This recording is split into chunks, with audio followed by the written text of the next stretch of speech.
Hey, insiders. Have you ever wondered what the most effective and successful ways are to connect with music supervisors?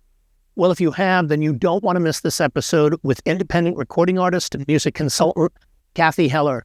She's the head of Catch the Moon Music, where we discuss some really unique strategies on the most effective ways to connect with music supervisors as a DIY artist and breaking through the noise to succeed in licensing your music into film and television and much, much more. Coming up.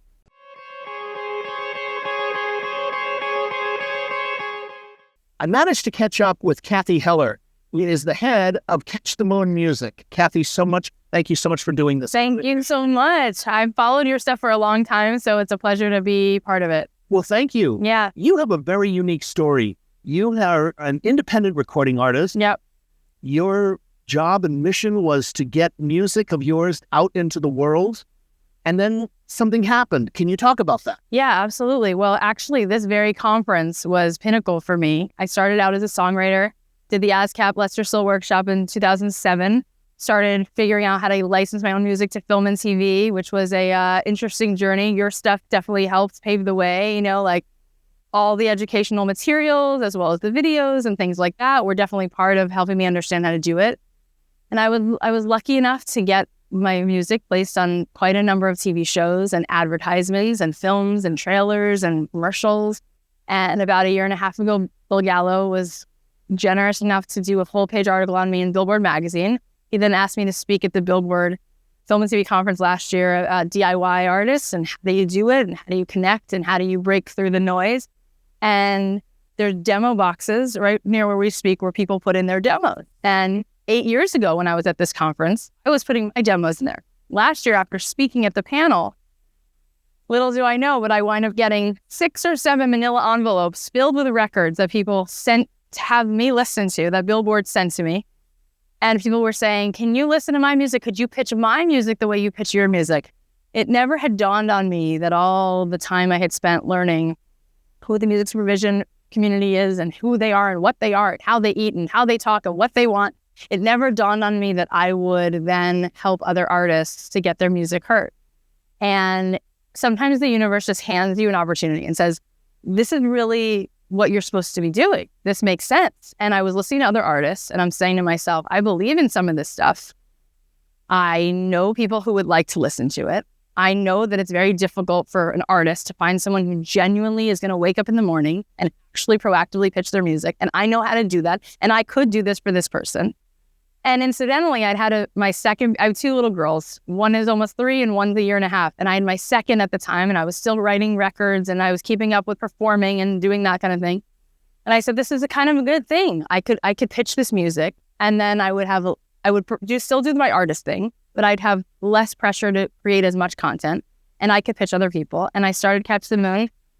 And now here we are today leading a roundtable, talking to people about Catch the Moon and how they can, work with us and we can pitch their music. And Billboard kind of changed my whole path. Now, Billboard wrote an article on you as an independent artist in the publication. Yes. And Phil Gallo, I guess, talked to you. He interviewed me for like 3 hours at the Starbucks right in front of his office on Wilshire. And I was very touched. He's very, very generous. Said how much he really cares about people's stories. He made me feel like $1 million. And I asked him at the time why it was so relevant that he would interview me. And he said, never ask that to someone who's interviewing you. And I said, no, but I'm really curious because there's so many other artists who had done a ton of work in film and TV. Mm-hmm. And I was curious what about me made it different. And he said, because you're doing it on your own. Along the way, I've had different, people who wanted to pitch my music and some of them have helped done certain things and gotten certain things. But I had always been pitching my own music at the same time. And as a result, I had been able to generate a lot of licensing. Most of it had come through the work that I had been doing. And he thought that that was a really interesting spin. And that a lot of artists wouldn't know how to approach somebody human to human and say, I love your show. And I'm interested. What do you listen to in the car?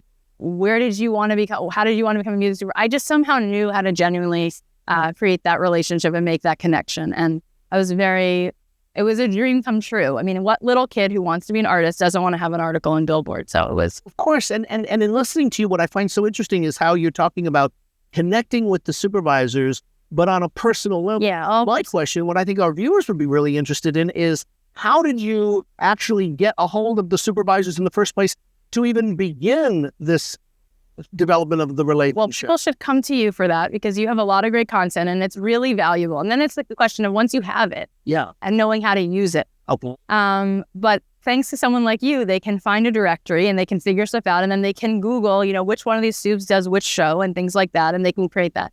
And then it's a matter of understanding that I always tell people it's not business, it's personal. Everyone says it's the opposite. They say it's not personal, it's business. It's not true. It's never true. When is it true that it's not personal? It's never. It's all personal. We're humans. We're not computers.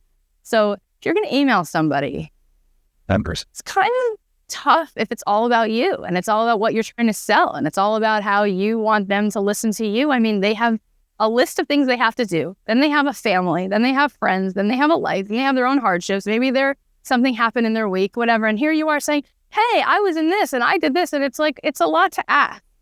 But maybe if you turn it around and you're really curious about who the supervisor is and you've been following that show for a while and you want to understand, like, wow, that's interesting that the sensibility of the music is going in this direction. And why is it that you like that 80s music so much? Or why did you like this particular artist?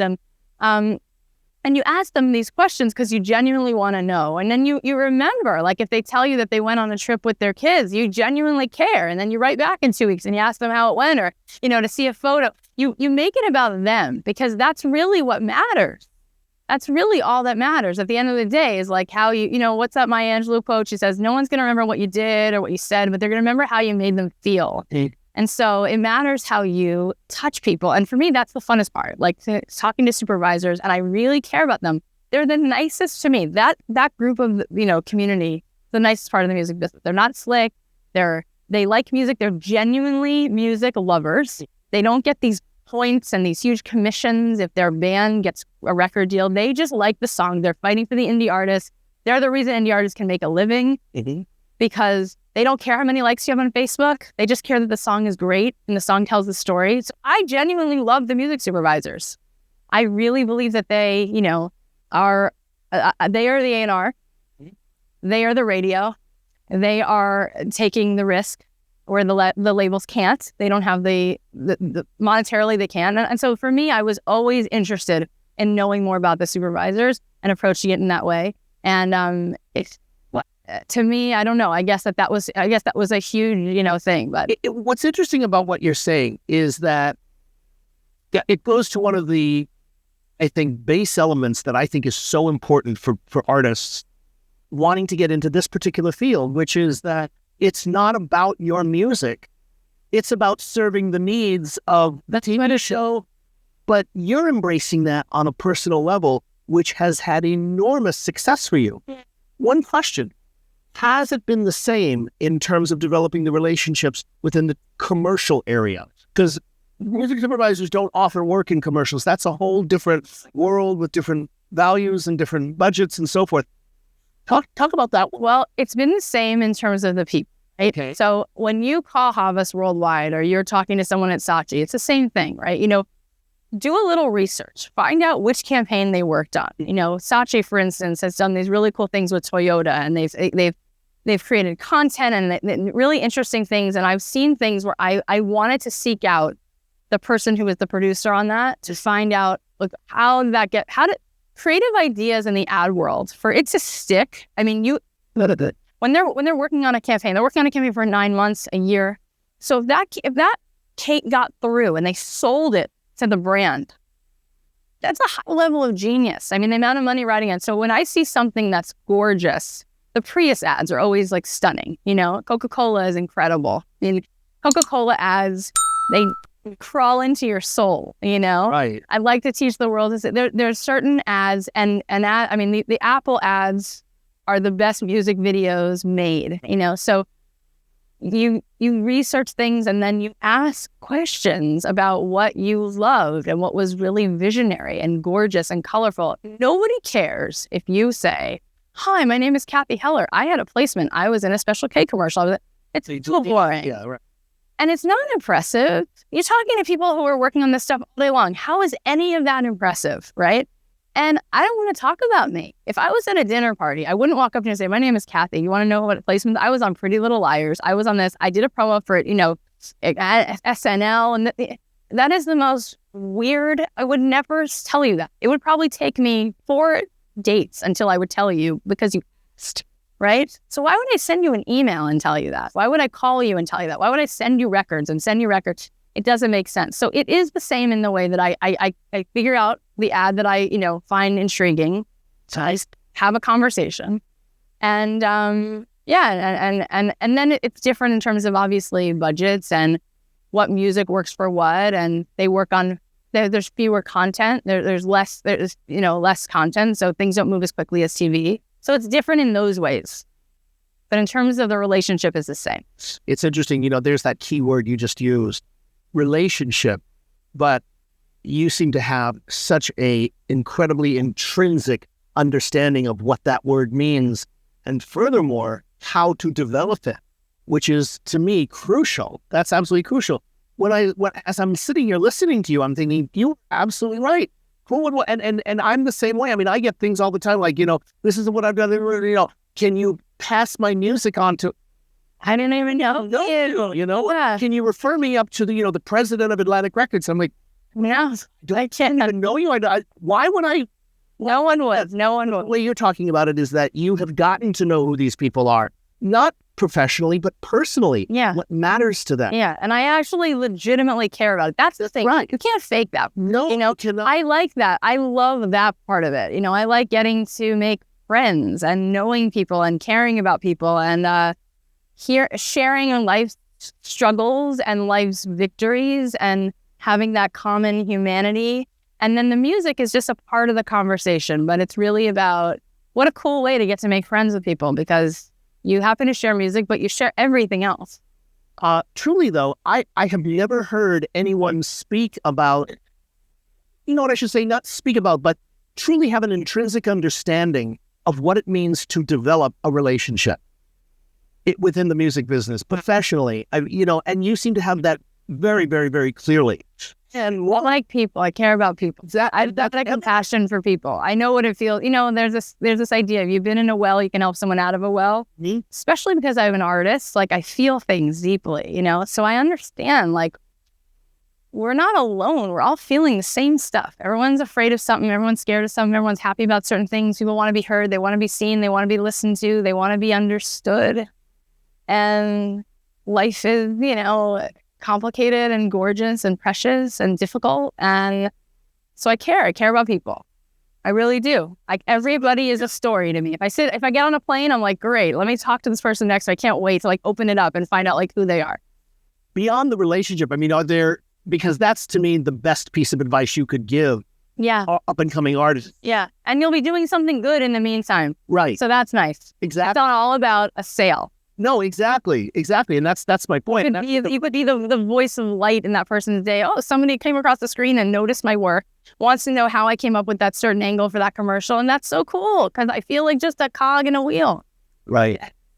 And it's funny. I've heard famous people even say that very thing, even though they're not cogs in a wheel and they are well known, but somebody gets them. Yeah. Really get. We all want that. That's the universal. Yeah. Okay. I want to ask you a personal question within your own creative life. So as an artist, have there been any books or movies that you have found, creatively speaking, to be really inspiring to you on a creative level? Wow. I mean, there's probably so many. Let's see. What books have I read that I loved? That were not that you loved, but that were really inspiring to you creatively, or that you found, wow, that's really... Creatively. I usually get my inspiration from life. Okay. All right. Like on my last record, I wrote a song right after a friend's funeral. Okay. And the song is called This Is It. And it's all about, this is it right now. This is all we have. So make it count. And my grandma passed away and she was all about really loving everyone. If she went to Ralph's, she would ask the person around the counter if they had their hug and she would hug them. And I wrote a song called Spread a Little Love and, how it's important to really want to do that, So I find that life makes me want to go out and write about life. But yeah, I think in general, art moves me because the risk people, like an actor, right? Like Kevin Spacey or Robin Williams in Good Will Hunting, when he's sitting on the bench, and he says, you know what love is? Love is cancer. Love is 6 years. She had cancer and she looks ugly. Like, it's not a specific movie. It's when you see an actor be vulnerable and they show their humanity like that, and you can see that they know what that scene is actually about because they've either dug in there themselves or they've been through it or they met with whoever had been through it. And you remember that feeling inside yourself. Like, for me, the movies can be a bridge that take you back to something you didn't want to feel at the time, but now it lets you feel it. So yeah, I'll then go home and write about that, you know? That movie Begin Again, it just came to mind because I don't get out a lot because I have 2 little kids, but I saw it. Absolutely loved it. It really inspired me on so many levels. It was very, very cool.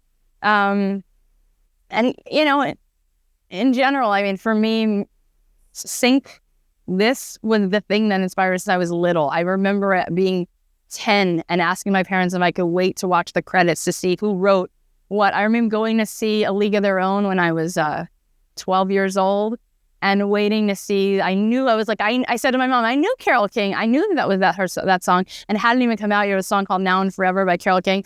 And I remember buying soundtracks. My first 10 records as a kid were all soundtracks. And my parents had a really tough marriage and eventually broke up, and movies were my escape.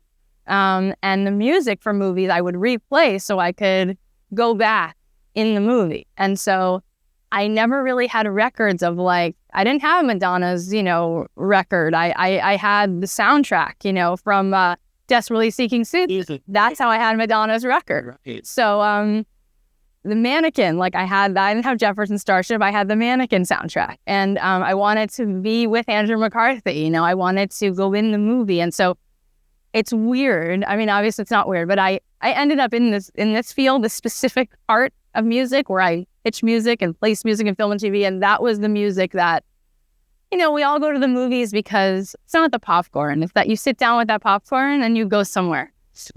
Because life is really hard. It's mostly hard. And then that's why the good things are so good. Yes. Because it's a lot of hard. So you go to the movies and you just float away. And you're taken on that journey. Yeah. So the soundtrack, to me, I get to keep reliving it because the music is the... It's interesting to hear you say that, because the very first record I ever bought in my life, I was 11 years old, and it was the soundtrack to Diamonds Are Forever, the James Bond movie. Yeah, that's got to be a cool soundtrack. So, what do you call it? Naive. I thought when it said soundtrack, I thought it meant every piece of sound and dialogue is going to be on the album. The audio. You thought it was all going to be audio on this record. So when I put it on, all it was music. And I heard the opening song, and I thought, okay, well, now they're going to go into the dialogue. And then it was more music.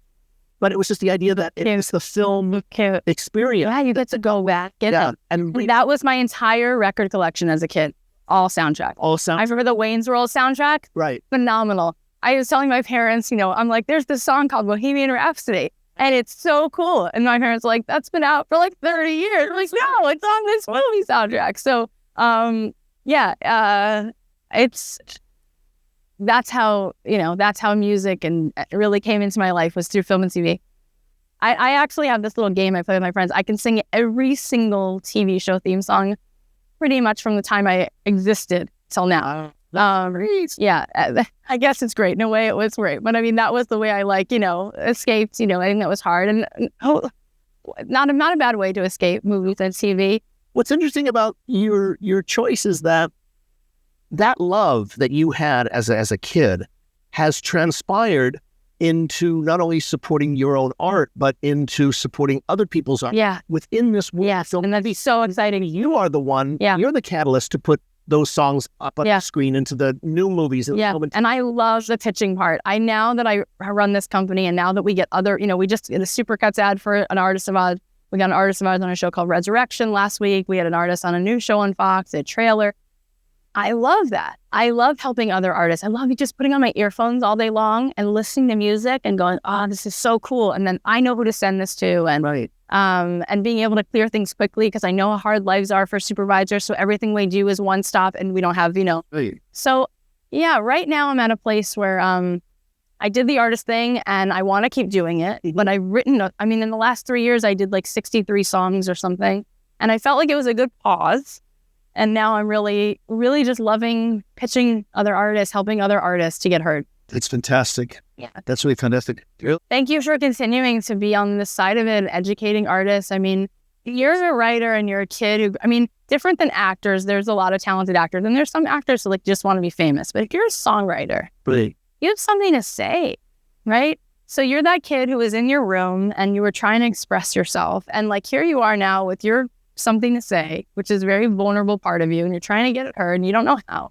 And you come out to Hollywood and you're trying to do something to help them figure out how to carve that path. And if you can help one or two people like see their dreams come to fruition, it's so cool, That's all you can have, is that, you can pass that on. And you're doing it. The stuff that you create, the content and it's valuable stuff. Thank you.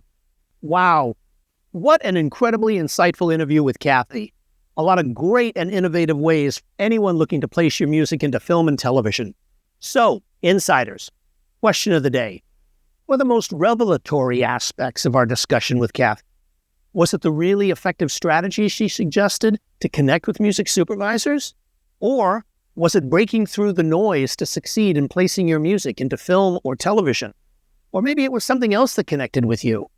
If you have any ideas or experiences that you'd like to share regarding this video, we'd love to hear from you and connect in the comments below. Thanks so much for watching this video. Make sure to subscribe to MUBUTV for more information on how to educate, empower, and engage your music career. You can also check out a summary of this episode and everything we talked about in the YouTube description as well. And if you enjoyed this video, we'd really love it if you hit the like button and let us know what other kinds of videos and types of content you want to see on our channel. Hit us up in the comments below, and we'll see you in the next video.